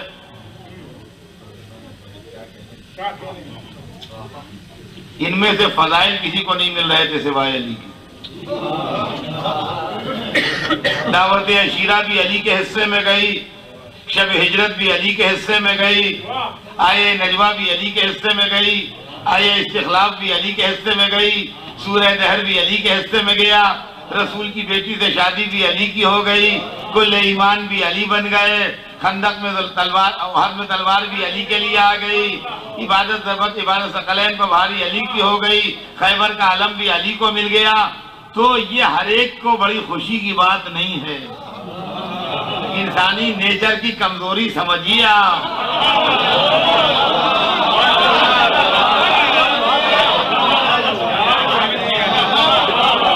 इंसानी नेचर की कमजोरी समझिए आप। ये हर एक के लिए बड़ी खुशी की बात नहीं है कि सब बैठे हैं और एक ही को सब मिल रहा है। नतीजा ये हुआ कि कुछ अली से इसलिए खफा थे कि तलवार की मार खा रहे थे, कुछ अली से इसलिए खफा थे कि फजाइल की मार खा रहे थे। फतेह मक्का के बाद ये दोनों ग्रुप मिल गए, जबान एक थी, कल्चर एक था, माहौल एक था, तहजीब एक थी, खानदान एक थे, बीच में एक पॉलिटिकल दीवार खिंच गई थी, वो हट गई। जब हिंदुस्तान पाकिस्तान के लोग अमेरिका में मिलते हैं तो देर नहीं लगती मिलने में। बरसों साथ रहे हैं, बरसों साथ घूमे हैं, बरसों साथ उठते बैठे हैं, एक घर में पैदा हुए हैं, एक जवानी तक परवरिश पाई है साथ में। बीच में सियासी एतबार से नेशनलिटी अगर चेंज हो गई और शिकागो में आके मिल गए तो उनको एक को दूसरे से पूछना नहीं पड़ता है कि आपका खानदान क्या है, आप खाते क्या है, आप पहनते क्या है,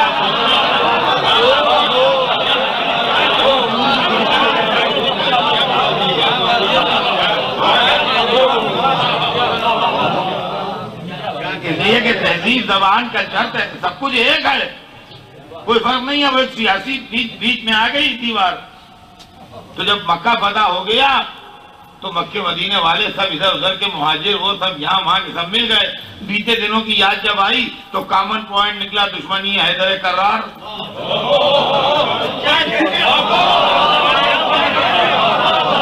मक्के वाले ने कहा हमारे अली से साफ नहीं है, इसलिए कि अली के मामू को अली ने इसके मामू को मारा था। मैं कहा हमारे अली से साफ नहीं है, तो मदीने वाले ने कहा हमारे दिल साफ भी नहीं है, इसलिए कि उस दिन आलम इसको नहीं मिला था, अली को मिल गया था। नतीजा ये हुआ कि जब अली के खिलाफत के ऐलान का वक्त आया तो कुरान ने खतरे का भी ऐलान किया, वल्लाह हो जासिमुक का मिनन्नास, अल्लाह तुम्हें लोगों के खतरे से बचाए।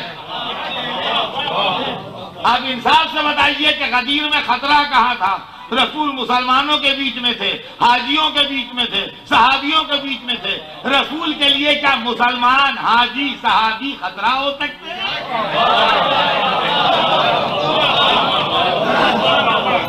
और अज़ीज़ान गिरामी, मैं आखिर कलाम में आपको तारीख से वो सबूत दे दूं जिससे किसी को इनकार की गुंजाइश न मिले कि अली से दो तरह के लोग नाराज थे। एक वो जिन्होंने फलाइल की मार खाई थी, दूसरे वो जिन्होंने तलवार की मार खाई थी।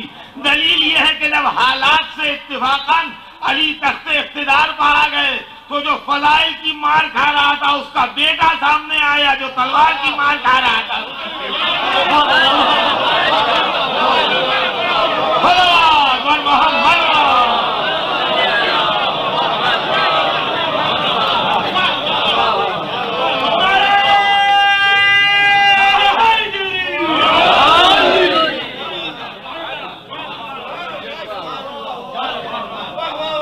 अब समझे आप हैदर कर्रार की दुश्मनी आलम इस्लाम में इतनी आम क्यों थी? और अब समझिए आप कि हमारे दिल में हैदर कर्रार की मोहब्बत इतनी क्यों है कि हमारा दिल ही नहीं चाहता कि सिवाय अली अली के कुछ और हो।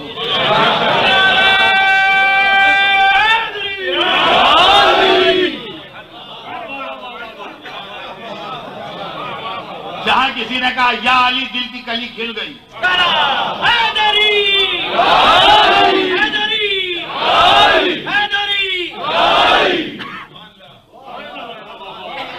अली के नाम के सिवा कोई नाम अच्छा नहीं लगता, अली के जिक्र के सिवा कोई जिक्र अच्छा नहीं लगता, अली की बातों के सिवा और बातें अच्छी नहीं लगती। रातों दिन हमारा यही मशवरा है, क्यों है? यही रीजन है, यही हिस्ट्री है जो हमारे अंदर मोहब्बत डेवलप कर रही है और बाजों में अदावत डेवलप कर रही है। नाम अली सुन के तबीयत जल जाती है, जिक्र अली सुन के मिजाज बरहम हो जाता है, कहीं अली लिखा देख के वहशत होने लगती है। अल्हम्दुलिल्लाह अली के चाहने वाले, हुसैन के चाहने वाले जहां जहां भी जाते हैं वहां वहां उनके नाम से इदारे भी बनाते हैं, ठिकाने भी बनाते हैं। आज मुझे बहुत देख के दिल खुश हुआ इसको कि अल्हम्दुलिल्लाह मैं उस जगह आया करता था, हर वो भी जगह अच्छी थी, लेकिन माशाल्लाह ये जगह देख के, हालांकि अभी मैंने इसको मुकम्मल नहीं देखा है, मजलिस के बाद देखूंगा। जब मैं आया तो मजलिस शुरू होने में बहुत कम था, लेकिन बहरहाल फिर भी जितना देखा मैंने तो देख के बहुत दिल खुश हुआ। चाहने वालों का ये भी एक मिजाज है कि वो जहाँ जाते हैं नाम अली पर, नाम हुसैन पर कुछ न कुछ बना लेते हैं। और अब ये भी चाहने वालों का फर्ज है कि वो जल्द से जल्द ऐसा इंतजाम कर दें कि इस इदारे पर जो कर्जे हैं और जो चीजें हैं वो खत्म हो जाएं और ये आपकी अपनी मिल्कियत हो जाए। इसलिए कि एक बात ध्यान में रखिएगा हमेशा अज़ीज़ान गिरामी कि अली किसी के मोहताज नहीं है, हम अली के मोहताज। और ये चंद सेंटर क्या पूरी दुनिया भी अगर अली के सामने आ जाए तो इक़्तिदार अली के सामने उसकी कोई हैसियत नहीं है। लेकिन ये जो हम अपील करते हैं अक्सर ये इसलिए नहीं करते हैं कि कोई मौला को जरूरत है, बल्कि बादशाहों की खिदमत में नजर गुजरानी जाती थी। आपने तो वो जमाने देखे नहीं, आपने सुनिए, तारीख में पढ़िए, बादशाहों के सामने हाथों पर रख के अशरफियां नजर गुजरानी जाती थी। तो नजर इसलिए नहीं गुजरानी जाती थी कि बादशाह को जरूरत है, बल्कि नजर इसलिए गुजरानी जाती थी कि यह साबित हो जाए कि हम भी आपकी रैयत में हैं।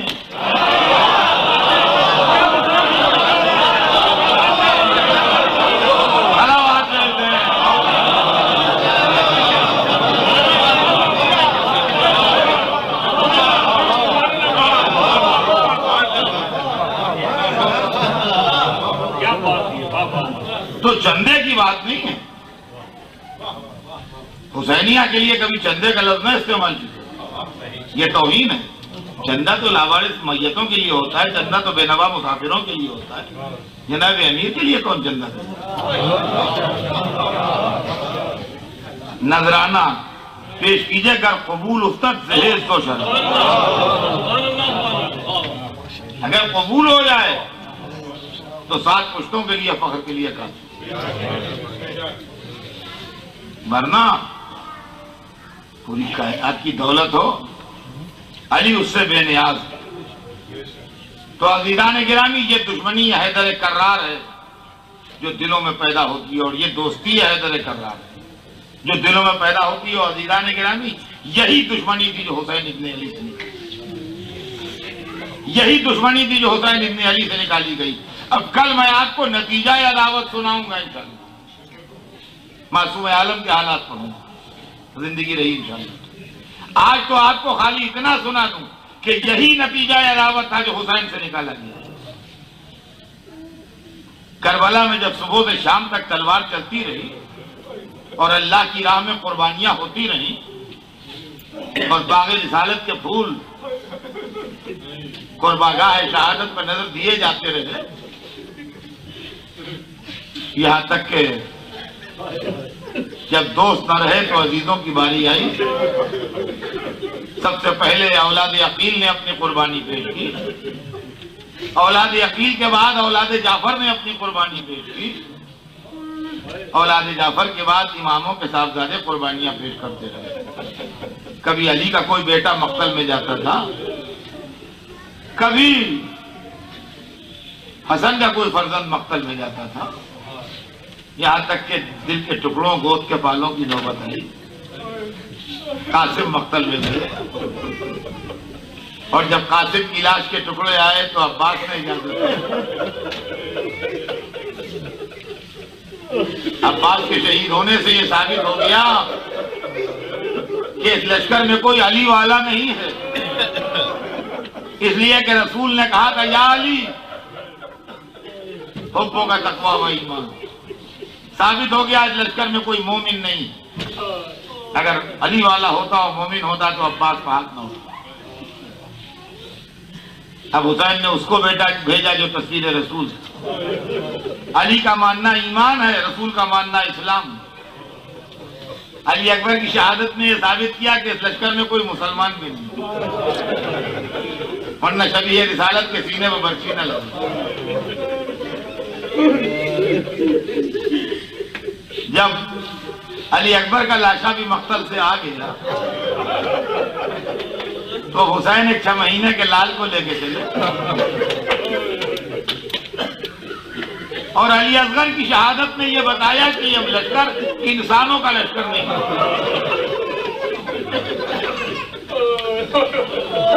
अब्बास की शहादत ने यह साबित कर दिया कि इनमें दूर दूर ईमान की कोई रमक नहीं। अली अकबर की शहादत ने साबित कर दिया कि दूर दूर इनका इस्लाम से ताल्लुक नहीं। और अली असगर की शहादत ने साबित कर दिया कि ये इंसान भी नहीं। और अब हुसैन सबसे रुखसत होकर जब मक्तल में आए,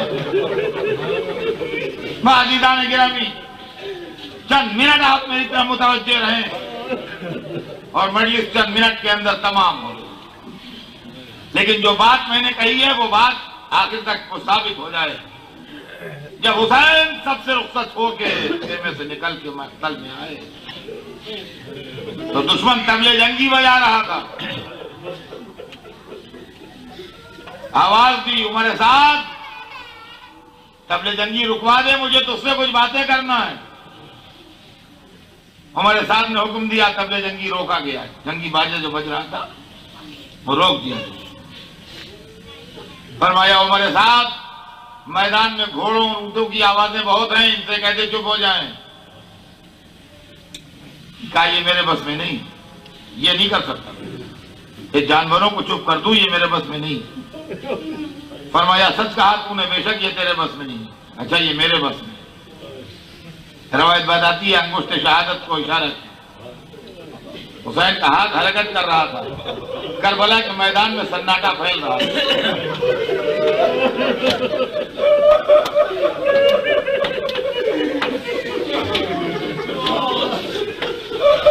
हाथ की एक गर्दिश मुकम्मल हुई और करबला के मैदान में सन्नाटा था। कोई आवाज नहीं,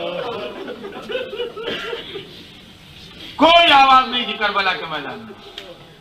न किसी आदमी की आवाज थी, न किसी जानवर की आवाज थी, न किसी बाजे की आवाज थी। इंतहाई है कि हवा की आवाज भी न थी, सन्नाटा थी, ताकि दूर तक लोग सुन लें, कोई ये न कहे हमने सुना नहीं। फरमाया, ओ मेरे साथ ये बता मुझसे लड़ क्यों रहा है, ये बता मुझसे क्यों लड़ रहा है। तारीफ बताती है कि वो लईन अपनी रकाबों पर जोर देके ऊंचा हुआ और उसने वहां से चिल्ला के कहा कि या हुसैन बुग़्ज़न ले अबीक, ए हुसैन तुम्हारे बाप की दुश्मनी में तुमसे लड़ रहे हैं।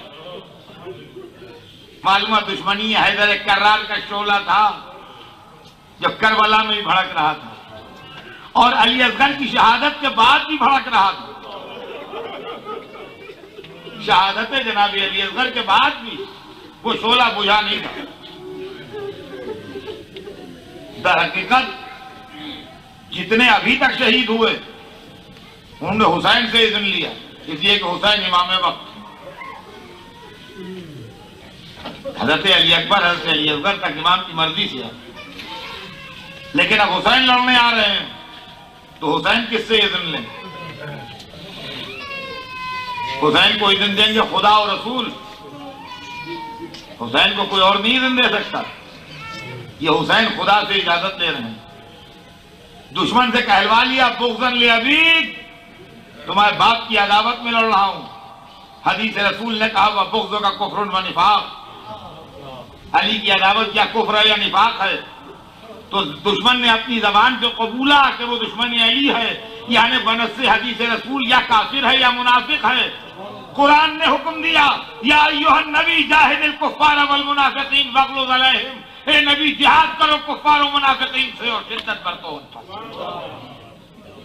अब अल्लाह हुसैन को इज़्न जिहाद दे चुका, हुसैन के पास इज़्न जिहाद आ चुका। एक दफा तारीख कहती है कि चेहरे अक़दस का रंग बदला, ऐसा लगा जैसे 14वीं रात का चांद चमक रहा है। तलवार को नियाम से खींचा, कहा अकेला रह गया हूं, मुझसे दस्तूर अरब के मुताबिक लड़ो। दस्तूर अरब ये था कि एक के सामने एक आता।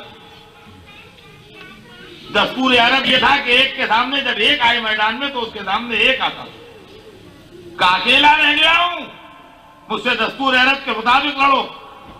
एक एक आने लगा और कटने लगा, एक एक आने लगा और कटने लगा। बकौल इश्क भेज उसको जो दिले मोहब्बत में हुरैन के, अब तो लहू में हाथ भरे हैं हुसैन।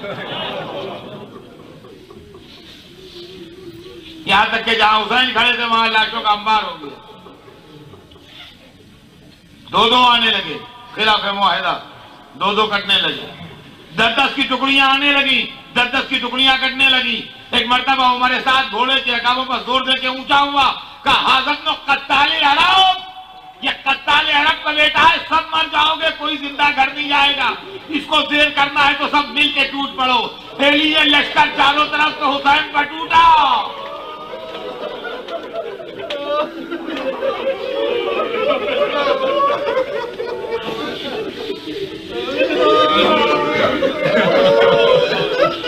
और तारीख बताती है कि तलवार तोल के लश्कर के बाएं किनारे पर हमला किया, मैसरे पर, तो उसको मैमने पर गिराया दाहिने किनारे पर, और उसके बाद दाहिने किनारे पर हमला किया तो उसको बाएं किनारे पर गिराया, और उसके बाद जरा पीछे हट के तलवार तोल के जो कल्ब लश्कर पर हमला किया, तो सारे रावी कहते हैं कि हुसैन का कल्ब लश्कर पर हमला क़यामत का नमूना था। हुसैन सब्ज खस के कबा पहने हुए थे, आस्तीनें कोहनियों तक उल्टी भी थी, कोहनियों से खून बह रहा था, तलवार चला रहे थे, और कभी कभी जोशे शजाअत में तलवार को नियाम में रख के निहत्ते लश्करों के दरमियान से यूं गुजरते थे कि फौजों के साथ टकराते हुए चले जाते थे, तो दोनों तरफ मैयतें पड़ी होती थी।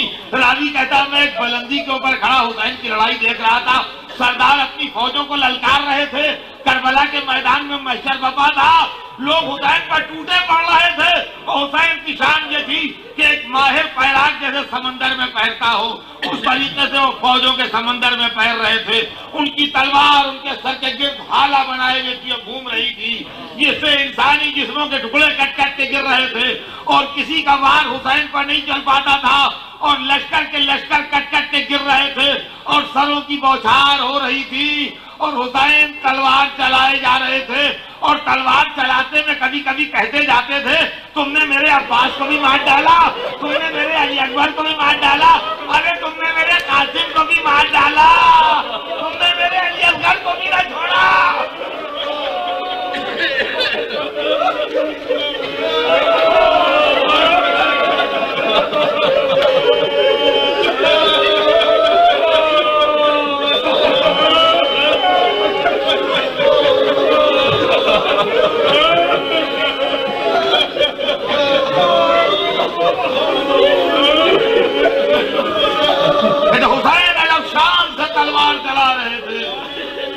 और अजीब व गरीब अंदाज था उनके तलवार चलाने का। करबला की दिन भर की लड़ाई एक तरफ थी, और 3 दिन के भूखे प्यासे की लड़ाई एक तरफ थी। जिसने अभी जवान का लाशा उठाया है, अभी अभी बच्चे की तुरबत बनाई है, अभी अभी भाई के लाशे पर रोया है, कभी मक्तल को देख के अली अकबर को याद किया, कभी दरिया को देख के अब्बास को पुकारा, कभी पलट के दुश्मन पर हमला किया, एक मर्तबा आसमान को देखा, ला हौला वला कुव्वता इल्ला बिल्लाह, तलवार को नियाम में रखा, दुश्मन चारों तरफ से सिमट आया, किसी ने तलवार लगाई, किसी ने न लगाई।